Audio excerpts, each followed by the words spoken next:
Buen día. Hoy continuamos con la serie de videos del concurso de las superintendencias. El día de hoy para la superintendencia de notariado y registro, en punto del estatuto notarial. Como veremos, este estatuto está regulado en el decreto 960 de 1970, decreto que consta de 233 artículos, varios de ellos modificados y derogados, distribuidos a lo largo de 9 títulos así. En el título primero, del artículo primero al 11, nos habla de la función notarial. En el título segundo, el ejercicio de las funciones del notario. En el título tercero, la invalidez y la subsanación de los actos notariales. En el cuarto, de los libros que deben llevar los notarios y de los archivos. En el quinto, de los círculos notariales. En el sexto, de la responsabilidad de los notarios. El título séptimo tiene un problema, que es que aparece omitido en el título según el orden que traía la publicación original del Diario Oficial número 33 1118 del 5 de agosto de 1970, y se salta directamente al título octavo, en el que nos habla del arancel, y el título noveno, vigencias de este estatuto. Como ustedes se podrán dar cuenta, el decreto es bastante viejo al estar presente desde 1970, situación que ya vemos en el canal haciendo el recuento histórico de la superintendencia y de los hitos legislativos en punto de la materia. Sin embargo, si nosotros vamos a la página del Senado, encontraremos no solo el decreto, sino las notas de vigencia, de modificaciones y en algunos casos de exequibilidades y sentencias y jurisprudencia que nos permite entender este decreto. Pese a su longevidad, este decreto cuenta con plena vigencia de aplicación en Colombia. Ahora, en el video de hoy trataremos unos temas puntuales relativos a algunas de las actividades, principios y normas que este decreto trae. Hablaremos primero de la función notarial consagrada en el título primero de este decreto. Allí nos dicen que la función notarial es un servicio público, una función pública y un ejercicio de autoridad, circunstancia que ya vimos anteriormente en el canal. El artículo segundo concretamente señala: la función notarial es incompatible con el ejercicio de autoridad o jurisdicción y no puede ejercerse dentro de los límites territoriales del respectivo círculo de notaría. Y acá nos preguntamos, ¿por qué si decíamos en el video anterior que es un ejercicio y un despliegue de autoridad, el artículo segundo sigue teniendo la exequibilidad en su mandato? Esto lo decimos para quienes no están familiarizados con los términos, que es una expresión que ha sido declarada exequible, esto es válida en el ordenamiento jurídico por parte de la Corte Constitucional, que es en principio la encargada de tramitar todas las demandas de inconstitucionalidad y acciones públicas de inconstitucionalidad que se presenten en Colombia. Entonces, este término pareciera ser contradictorio con lo afirmado anteriormente. Sin embargo, señala la Corte Constitucional lo siguiente. Primero, que sobre autoridad decimos que en términos generales y tomando un sentido objetivo es la potestad de que se haya investigado una persona o corporación en cuya virtud las decisiones que adopte son vinculantes para quienes a ella están subordinados. Esa autoridad es pública cuando el poder del que dispone proviene del Estado de conformidad con las instituciones que lo rigen.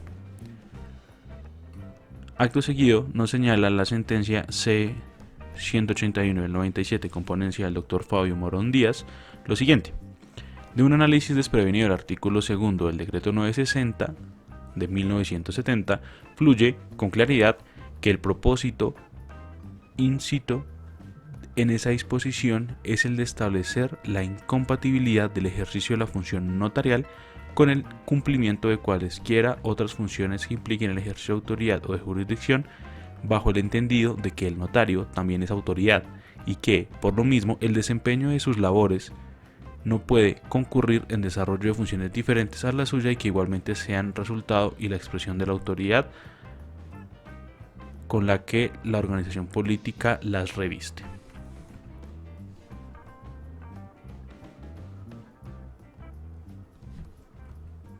Ahora, vamos a hablar de las funciones de los notarios. Estas están consagradas en el artículo tercero. Allí nos dicen que entre las funciones de los notarios están: primero, recibir, extender y autorizar las declaraciones que conforme a las leyes requieran escritura pública y aquellas a las cuales los interesados quieran revestir de esta solemnidad. Segundo, autorizar el reconocimiento espontáneo de documentos privados. Tercero, dar testimonio de autenticidad de firmas de funcionarios o particulares de otros notarios que las tengan registradas ante ellos. Aquí vamos haciendo y recomendando hacer un resaltado de las expresiones que nos permitan ir sacando los temas más importantes. Acá estamos hablando de declaraciones, escritura pública, documentos y su reconocimiento, así como firmas, y continúa el artículo señalando que además de las anteriores son funciones de los notarios: dar fe de la correspondencia o identidad que exista entre un documento que tenga a la vista y su copia mecánica o literal. Quinto, acreditar la existencia de las personas naturales y expedir la correspondiente fe debida.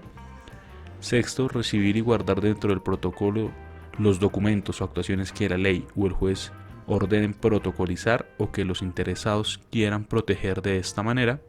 Séptimo, expedir copias o certificaciones según el caso de los documentos que reposen en sus archivos. Octavo, dar testimonio escrito con fines jurídico-probatorios de los hechos percibidos por ellos dentro del ejercicio de sus funciones y de que no haya quedado dato formal en sus archivos.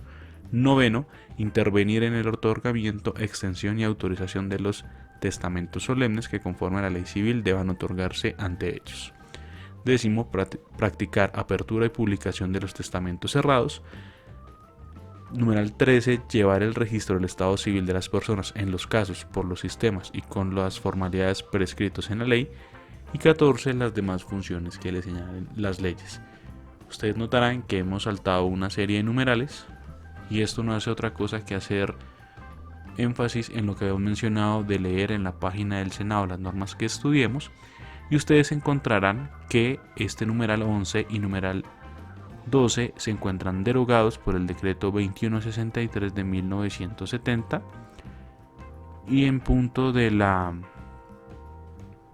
jurisprudencia de vigencia de la legislación anterior y las notas de vigencia, ustedes pueden desplegar la pestaña que trae la página del Senado para tales efectos. Hay otras páginas que, para quienes no estén familiarizados, pueden servir para preparar estos temas con las notas de vigencia, como pueden ser la página de la función pública.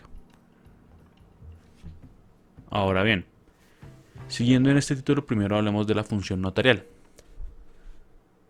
en punto de la rogación del servicio y la redacción de documentos. Nos señala que los notarios solo procederán a ejercer sus funciones a solicitud de los interesados, quienes tienen el derecho de elegir libremente el notario ante quien deseen acudir. Todo esto es rogado. Y el artículo 6 señala la redacción de los documentos y nos dice que corresponde al notario la redacción de los instrumentos en que se consignen las declaraciones emitidas ante él, sin perjuicio de que los interesados las presenten redactadas por ellos o sus asesores. En todo caso, el notario velará por la legalidad de tales declaraciones y pondrá de presente las irregularidades que advierta. De nuevo, esta expresión está subrayada con la expresión exequible, y nos dice el artículo en cita que podrá presentarse las irregularidades que advierta sin negar la autorización del instrumento en caso de insistencia por parte de los interesados, salvo lo prevenido para la nulidad absoluta, dejando siempre en él constancia de lo ocurrido. Sentencia C093 de 98 para entender esta expresión en cita. Ahora, nos habla también esta norma en punto de entender este decreto y de las consideraciones que nos trae esta sentencia, un tema que es un poco controversial en derecho, que es, digamos, la pertinencia y la relación entre el trámite notarial y la expresión procesal y, digamos, el acceso dentro de la relación notario-juez. Y es que el trámite notarial no es de naturaleza procesal, y nos señala la sentencia referida anteriormente lo siguiente, comillas: en efecto, como se deriva de los artículos 13 y 14 del decreto 960 de 1970, las partes acuden ante el notario para emitir sus declaraciones de voluntad con el fin de que las mismas produzcan determinados efectos jurídicos. Tales declaraciones son percibidas por el notario y posteriormente autorizadas, pero como actos de voluntad de los comparecientes. Este funcionario no produce decisión alguna, y su intervención se limita a prestar asesoría jurídico-técnica a las partes para que lo expresado ante él cumpla las características esenciales o naturales del negocio que han querido celebrar los otorgantes. Al respecto, el artículo séptimo del decreto arriba citado dispone, comillas, que el notario está al servicio del derecho y no de ninguna de las partes. Prestará su asesoría y consejo a todos los otorgantes en actitud conciliadora. Más adelante señala, en consecuencia, puede afirmarse que no existe propiamente proceso en las actuaciones que cumplen ante notario, pues si bien la ley señala formalidades y requisitos para perfeccionar el instrumento notarial, las mismas no pueden calificarse como actos procesales, ya que, como se ha explicado, el notario carece de poder decisorio e impositivo, de manera que, ante él, no se plantean conflictos ni se esgrimen pretensiones y excepciones. Sentencia C 093 del 98. La responsabilidad de que trata el artículo 9 es por la forma de todo lo que adelanta un notario. Los notarios, dice esta cita del artículo, responden de la regularidad formal de los instrumentos que autorizan, pero no de la veracidad de las declaraciones de los interesados. Tampoco responden de la capacidad o aptitud legal de estos para celebrar el acto o contrato respectivo. Asimismo, el artículo 11 señala una serie de incompatibilidades así. El ejercicio de la función notarial es incompatible con el de todo empleo o cargo público, con la gestión particular o oficial de negocios ajenos, con el ejercicio de la profesión de abogado, con el de los cargos de representación política, con la condición de ministro de cualquier culto, con el de los cargos de albacea, curador dativo, auxiliar de la justicia, con toda intervención en política distinta del ejercicio del sufragio y en general con toda actividad que perjudique el ejercicio de su cargo. Estas incompatibilidades son especiales para el notario, como quiera que se considere su función y su, digamos, posición dentro de la sociedad. Nos vamos al título segundo del ejercicio de las funciones del notario. Aquí nos toman del artículo 12 al artículo 98 del decreto en cita. Y este título está distribuido a lo largo de 12 capítulos que destacaremos en el video de hoy los temas respectivos a las escrituras públicas, sus cancelaciones, protocolizaciones, las autenticaciones y los certificados. Destacando en los artículos que pretendemos traer para este video tenemos los actos que requieren solemnidad. Dice el artículo 12, deberán celebrarse por escritura pública todos los actos y contratos de disposición o gravamen de bienes inmuebles, y en general aquellos para los cuales la ley exija esta solemnidad. Disposición y gravamen es una facultad que tiene una persona para negociar, tradir y grabar en el sentido de, entre comillas, digamos, perjudicar un bien con algún tipo de carga. Después lo vamos a ver en una parte sobre el derecho civil y procesal civil a profundidad. Pero también diremos que se protocolizan otro tipo de situaciones en el derecho civil y comercial a través de escritura pública y podemos hablar del matrimonio, del artículo 115 del Código Civil o las donaciones superiores a los 50 salarios mínimos legales mensuales vigentes del artículo 1458 de esta misma codificación. Ahora, ¿qué es perfeccionar una escritura? Nos señala el artículo 13 lo siguiente, que la escritura es el instrumento que contiene declaraciones en actos jurídicos emitidas ante el notario, con los requisitos previstos en la ley y que se incorpora al protocolo. El proceso de su perfeccionamiento consta de la recepción, extensión, otorgamiento y la autorización. Aquí ya la misma norma nos trae una definición de escritura pública como un instrumento, que contiene una serie de declaraciones y que se emite ante el notario con los requisitos que la ley nos trae. Ahora, en ese perfeccionamiento nos hablan de la recepción, que consiste en lo que señala el artículo 14, en percibir las declaraciones que hacen ante el notario los interesados. La extensión es la versión escrita de lo declarado. El otorgamiento es el asentimiento expreso que aquellos prestan al instrumento extendido. Y finalmente, la autorización es la fe que imprime el notario a este en vista de que se han llenado los requisitos pertinentes y de que las declaraciones han sido realmente emitidas por los interesados. El artículo 16 sobre la escritura pública nos habla del objeto Y nos señala que, comillas, cuando el notario redacte el instrumento, deberá averiguar los fines prácticos y jurídicos que los otorgantes se proponen alcanzar con sus declaraciones, para que queden fielmente expresados en el instrumento. Indicará el acto o contrato con su denominación legal si la tuviere y, al extender el instrumento, velará porque contenga los elementos esenciales y naturales propios de aquel, y las estipulaciones especiales que los interesados acuerden o indiquen en el declarante único, redactando todo en un lenguaje sencillo, jurídico y preciso. Ese es el objeto de la escritura pública. Ahora, ¿qué pasa con las cantidades y referencias numéricas que nosotros extendemos en nuestra declaración en la escritura pública? Dice el artículo 19 lo siguiente: las cantidades y referencias numéricas se expresarán en letras y entre paréntesis se anotarán las cifras correspondientes. Ojo, en caso de disparidad, prevalecerá lo escrito en letras. Esto me huele a una posible pregunta en el examen. Cuando no haya coherencia, concordancia e identidad entre lo escrito en letras y lo plasmado en números, se hará prevalecer lo escrito en letras.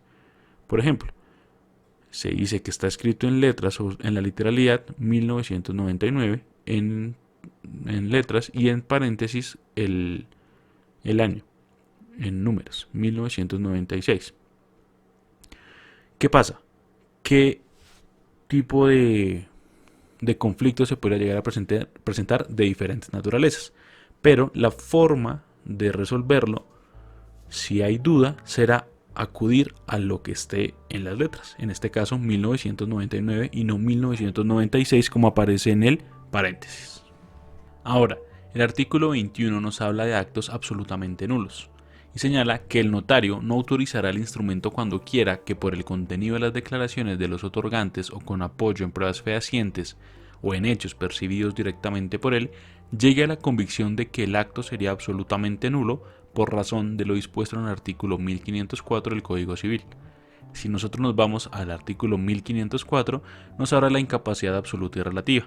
Este artículo hay que tomarlo con precaución como quiera que está modificado por la ley 1996 de 2019 en punto de todo lo que ha sido el régimen de capacidad y los cambios que sobre este precisamente trajo la ley. Ya no hablamos de capacidad en los mismos términos que tradicionalmente se hacía y esto será objeto de un próximo video. Ahora, nos hablan de los comparecientes. En el artículo 24 nos señalan la identificación que en todo caso ante cualquier urgencia se podría utilizar cualquier tipo de documentos auténticos o fe de conocimiento que se llegara a tener. Y hay un tema que es clave para muchas personas y es entender qué son los generales de ley. Normalmente se presenta en audiencias o en otro tipo de diligencias que le dicen a una persona sus generales de ley o qué de sus generales de ley. ¿Qué es esto? Pues el artículo 25 nos señala que en la escritura se consignará el nombre, apellido, estado civil, edad y domicilio de los comparecientes. En caso de representación, se expresará además la clase de esta y los datos de las personas naturales representadas como si comparecieran directamente o de las personas jurídicas tal como corresponda según la ley o los estatutos indicando su domicilio y naturaleza. Así pues, los generales de ley son una serie de atributos que tiene una persona para manifestar ante la autoridad que así se lo pida. Recordemos que son atributos de la personalidad: el estado civil, digamos, ahí está en la ley, el nombre, esto compone el nombre y el apellido, y el domicilio, además de otros. Después haremos esa memotecnia famosa, el enano capado, en estado civil, nacionalidad, capacidad, patrimonio, etc. Pero en puntos generales de ley para el ejercicio de las funciones del notario son pues estas referentes al nombre, al estado civil y al domicilio. Ahora, las estipulaciones que trae de los artículos 30 y 34 que se manifiestan ante el notario, debemos señalar que estas deben darse de manera clara, precisa y exacta acorde a la esencia y naturaleza del acto o el contrato. Hay que decir que sobre las estipulaciones tener en cuenta que los inmuebles, los bienes inmuebles, se identificarán por su cédula o registro catastral si lo tuvieren, por su nomenclatura, por el paraje o localidad donde están ubicados y por sus linderos. Siempre que se exprese la cabida se empleará en el sistema métrico decimal. De igual modo, se expresa el título de adquisición o la fuente del gravamen, así como las estimaciones en valor de moneda colombiana o según su equivalencia acorde a las normas sobre este punto en particular. Ya hablamos qué es eso de adquirir y qué es un gravamen. Sobre el otorgamiento se dice que extendida se hará la lectura para las posibles aclaraciones, modificaciones o correcciones y la escritura concluirá con las firmas de los otorgantes e intervinientes. Y sobre este punto hacemos un especial énfasis en la firma al ruego del artículo 39, que señala que si alguno de los otorgantes no supiere o no pudiere firmar el instrumento público, será suscrito por la persona a quien él ruegue, cuyo nombre, edad, domicilio e identificación se anotarán en la escritura. El otorgante imprimirá a continuación su huella dactilar, de lo cual se dejará testimonio escrito con indicación de cuál huella ha sido impresa. Este tipo, hay que decirlo, lo mencionamos antes de una posible serie de videos que vamos a hacer de asuntos comerciales. Les hará eco a las personas que recuerden qué pasa con los títulos valores y las firmas de las personas que estén en estas mismas circunstancias. Eventualmente en este canal haremos un video sobre el tema. Las cancelaciones nos señalan que las escrituras podrán cancelarse por declaración de los interesados o por decisión judicial en los casos de ley. Y hablemos de las cancelaciones en sucesiones, que esto lo sacamos y le hacemos especial énfasis viendo los manuales de funciones de varias de las UPC que entran a concurso. El artículo 51 señala que cuando fallecido el acreedor no se hubiere aún liquidado su sucesión o el crédito no hubiere sido adjudicado, podrán hacer la cancelación todos los herederos que hayan aceptado la herencia y el cónyuge sobreviviente, quienes probarán su calidad de tales con copia de los autos de reconocimiento y certificación de que no existen otros interesados reconocidos. Si se tratare de sucesión testada y hubiere albacea con tenencia de bienes, podrá éste, conjuntamente con el cónyuge, hacer las cancelaciones. En tal caso, deberá probarse la extensión y vigencia del albaceazgo y la calidad del cónyuge.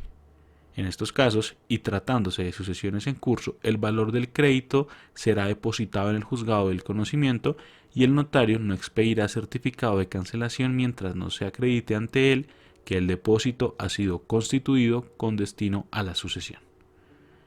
En la cancelación, el artículo 52 señala que en todo caso de cancelación, el notario pondrá en el original de la escritura cancelada una nota que exprese el hecho, con indicaciones del número y fecha del instrumento por medio del cual se ha consignado la cancelación o del que contiene la protocolización de la orden judicial o del certificado de otro notario, caso de que la cancelación no se haga ante el mismo que custodia el original. Dicha nota se escribirá en sentido diagonal en tinta color diferente al de la escritura del original y se pondrá igualmente en todas las copias de la escritura cancelada previamente extendidas que le sean presentadas al notario. Artículo 53. El notario ante quien se cancele una escritura por declaración de los interesados o por mandato judicial comunicado a él, expedirá certificación al respecto con destino al registrador de instrumentos públicos a fin de que éste proceda a cancelar la inscripción. Si la cancelación fuere hecha ante un notario distinto del que conserva el original, el primero expedirá además certificado con destino al segundo para que ante éste se protocolice y con base en él se produzca la nota de cancelación. Ahora, hemos mencionado el término, pero ¿qué es protocolizar? Nos señala el artículo 53 que la protocolización consiste en incorporar en el protocolo por medio de escritura pública actuaciones, expedientes o documentos que la ley o el juez ordene insertar en él para su guarda y conservación, o que cualquier persona le presente al notario con los mismos fines. Protocolizar, dicho sea de paso, no le da más fuerza al documento. Que éste esté protocolizado no le da mayor carácter de verdad o algún tipo de implicación probatoria dentro de un eventual proceso. Ahora, hay otro término que se usa mucho en las notarías y es el de autenticar. Decimos entonces que sobre las firmas señala el artículo 73, el notario podrá dar testimonio escrito de que la firma puesta en un documento corresponde a la persona que la haya registrado ante él previa confrontación de las dos, también podrá dar testimonio de que las firmas fueron puestas en su presencia, estableciendo la identidad de los firmantes. El procedimiento de autenticación. Señala la norma. La autenticación se anotará en todas las hojas de que conste el documento autenticado con expresión de la correspondencia de la firma puesta allí con la registrada o de su contenido con el del original. Cuando éste reposare en el archivo notarial, se indicará esta circunstancia con cita del instrumento que lo contiene o al cual se haya anexado. El acto terminará con mención de su fecha y la firma del notario. Entendemos entonces que la autenticación es o se predica sobre las firmas y el contenido de una copia en relación al original. Acá se han dado múltiples críticas desde la vigencia del Código General del Proceso, como quiera que la carga o la presunción de la autenticidad de las copias es un tema, digamos, de debate y en punto de la crítica a la función notarial misma. Sin embargo, de cara al concurso lo vamos a dejar enunciado entendiendo que sobre esto versan las clases. Certificaciones. Artículo 89.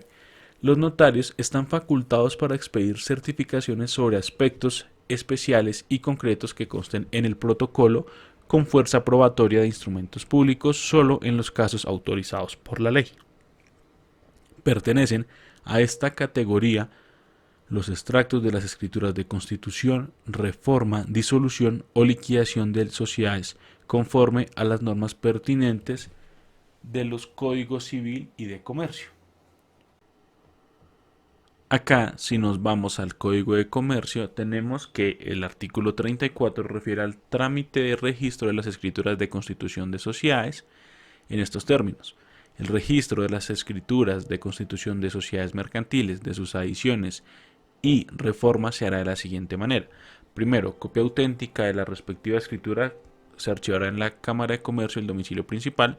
Segundo, en un libro especial se levantará acta en que constará la entrega de la copia que se refiere al ordinal anterior, con especificación del nombre, clase y domicilio de la sociedad, número de la escritura, la fecha y la notaría de su otorgamiento. Y tercero, el mismo procedimiento se adoptará para el registro de las actas en que conste la designación de los representantes legales, liquidadores y sus suplentes. Ahora bien, nos podemos ir, después de lo anteriormente visto, al título tercero, invalidez y subsanación de los actos notariales, artículos 99 a 105. Diremos entonces que serán nulas por su forma lo siguiente: cuando el notario actúe fuera de los límites territoriales del respectivo círculo notarial, cuando faltare la comparecencia ante el notario de cualquiera de los otorgantes, bien sea directamente o por representación. Tercero, cuando los comparecientes no hayan presentado aprobación del texto del instrumento extendido. Cuarto, cuando no aparezca la fecha y el lugar de la autorización, la denominación legal del notario, los comprobantes de la representación o los necesarios para la autorización de la cancelación. Quinto, cuando no aparezcan debidamente establecidas la identificación de los otorgantes o de sus representantes o la forma de aquellos o de cualquier compareciente. Sexto, cuando no se haya consignado los datos y circunstancias necesarias para determinar los bienes objeto de las declaraciones. ¿Qué nos señala el artículo 100? Señala que el instrumento que no haya sido autorizado por el notario no adquiere la calidad de escritura pública y es inexistente como tal. Empero, si faltare solamente la firma del notario y la omisión se debiere a causas diferentes de las que justifican la negativa de la autorización, podrá la Superintendencia de Notariado y Registro, con conocimiento de causa, disponer que el instrumento se suscriba por quien se halle ejerciendo el cargo. Sobre las correcciones, nos tenemos que ir ya a los artículos 101 en adelante y tenemos los errores o los yerros que se puedan llegar a dar antes de la firma, después de la firma o si son de contenido aritmético, numérico o de otra naturaleza.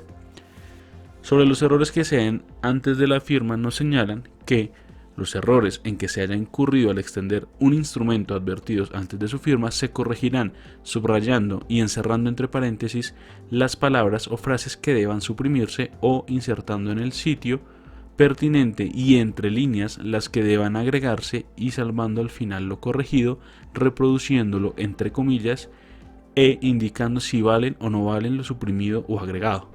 Podrá hacerse la corrección enmendando lo escrito o borrándolo y sustituyéndolo, y así se indicará en la salvedad que se haga.